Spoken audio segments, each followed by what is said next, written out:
আমরা ঘটনাস্থলে উপস্থিত হয়ে দেখেছি রাস্তার মধ্যে বিভিন্ন মৃতদেহ পড়ে থাকতে, যাদের হয়তো হাত পা শরীরে বিভিন্ন অঙ্গ বিচ্ছিন্ন হয়ে গিয়েছিল। আমাদের ক্যাম্পের সদস্যরা মনুষ্যত্ব এবং মানবিকতার উদাহরণ স্থাপন করে তাদের শরীরের ইউনিফর্ম খুলে তাদের এই মৃতদেহের উপরে বিছিয়ে দিয়ে তারা বোঝাতে চেয়েছিলেন যে সবার উপরে মানুষ সত্য, এর উপর আর কিছু নাই। এবং এই আবেগটা, অনুভূতিটা প্রতিটা সৈনিকের এবং প্রতিটা অফিসারের মধ্যে বিদ্যমান ছিল। যে পরিবারগুলো তাদের সন্তান হারিয়েছে, যে অভিভাবকরা, যে মা বাবারা তাদের কোল খালি হয়ে গেছে, তা কোনোভাবেই আমরা হয়তো ফিরে দিতে পারবো না।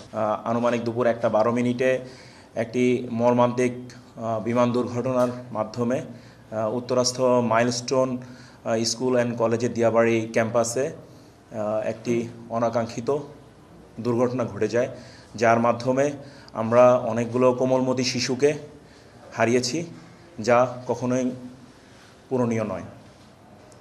এই দুর্ঘটনার যে আমার যে বাস্তব অভিজ্ঞতাটা আমি আপনাদের কাছে আসলে তুলে ধরতে চাচ্ছি।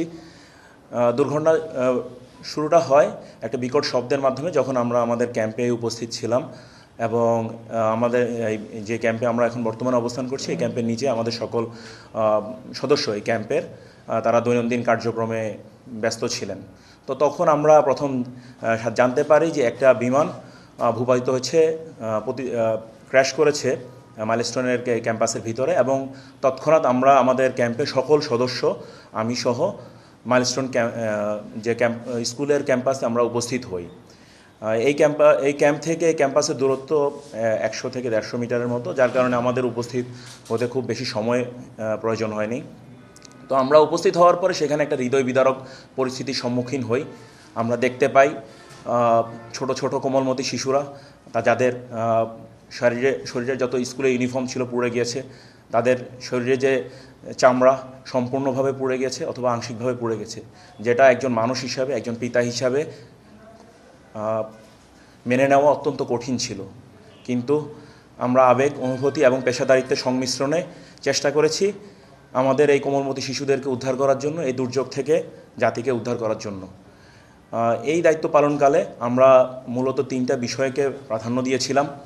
প্রথমত, যে সকল আহত বা নিহত শিশু এবং শিক্ষক শিক্ষিকা বা অভিভাবক ছিলেন, তাদেরকে উদ্ধার করা, এটা ছিল আমাদের প্রথম অগ্রাধিকার। এবং এটার জন্য আপনারা দেখেছেন আমাদের যে সকল সেনা সদস্য উপস্থিত ছিলেন, তারা সবাই তাদের সকল প্রকার প্রচেষ্টা অব্যাহত রেখেছিলেন। এছাড়া যেই অগ্নি দুর্ঘটনাটা ঘটেছে, ক্র্যাশ সাইটে যেই আগুনটা ছড়িয়ে পড়েছিল, সেটাকে নির্বাপন করা ছিল আমাদের দ্বিতীয় অগ্রাধিকার। আমরা এই কাজটাকেও আমাদের সেনা সদস্যদেরকে প্রাথমিকভাবে সম্পৃক্ত করি। এবং তৃতীয় আরেকটি বিষয়, আপনারা জানেন এখানে একটি যুদ্ধবিমান বিধ্বস্ত হয়েছিল। যে যুদ্ধবিমানটির ভিতরে বিভিন্ন রকম দাহ্য তেল ছিল, যেটা থেকে বিমানে জ্বালানি ছিল, যেটা থেকে আরেকটি বিস্ফোরণ অথবা অগ্নিকাণ্ড ঘটার সম্ভাবনা ছিল। যার কারণে আমরা দুর্ঘটনাস্থল থেকে উৎসুক অভিভাবক বা যারা এখানকার স্কুলের ছাত্রছাত্রী বা অন্যান্য মানুষজন ছিলেন, তাদেরকে দূরে রাখার জন্য চেষ্টা করেছি, যাতে এই আগুনটি ছড়িয়ে পড়ে আর কোনো ব্যক্তি, আর কোনো প্রাণ আমরা হারিয়ে না ফেলি। এই ক্ষেত্রে আমরা আমাদের সকল সেনা সদস্য, স্থানীয় পুলিশ, ফায়ার সার্ভিস এবং সর্বোপরি মাইলস্টোন স্কুল অ্যান্ড কলেজের শিক্ষার্থীদের আকুণ্ঠ সহায়তা পেয়েছি। মাইলস্টোন স্কুলের শিক্ষার্থীরা এবং শিক্ষকগণ এই কার্যক্রমে আমাদেরকে যথোপযুক্তভাবে সহায়তা করেছেন। সকলের সহায়তার কারণে আমরা আমাদের উদ্ধার কার্যক্রমটাকে বেগবান করতে পেরেছি। এবং এই উদ্ধার কাজে আমাদের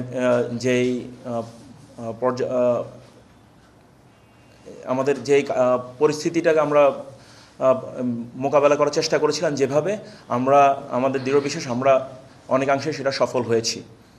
কিন্তু আমাদের সফলতা বা ব্যর্থতা বিষয় নয়, কিন্তু আমাদের যে ক্ষতিটা হয়েছে, যে পরিবারগুলো তাদের সন্তান হারিয়েছে, যে অভিভাবকরা, যে মা বাবারা তাদের কোল খালি হয়ে গেছে, তা কোনোভাবেই আমরা হয়তো ফিরে দিতে পারবো না। আমরা সেটা কোনোভাবেই আমাদের পক্ষে সম্ভব হবে। কিন্তু আমরা চেষ্টা করছি মানবিকতার বা মনুষ্যত্বের সর্বোচ্চ উদাহরণ স্থাপন করার জন্য।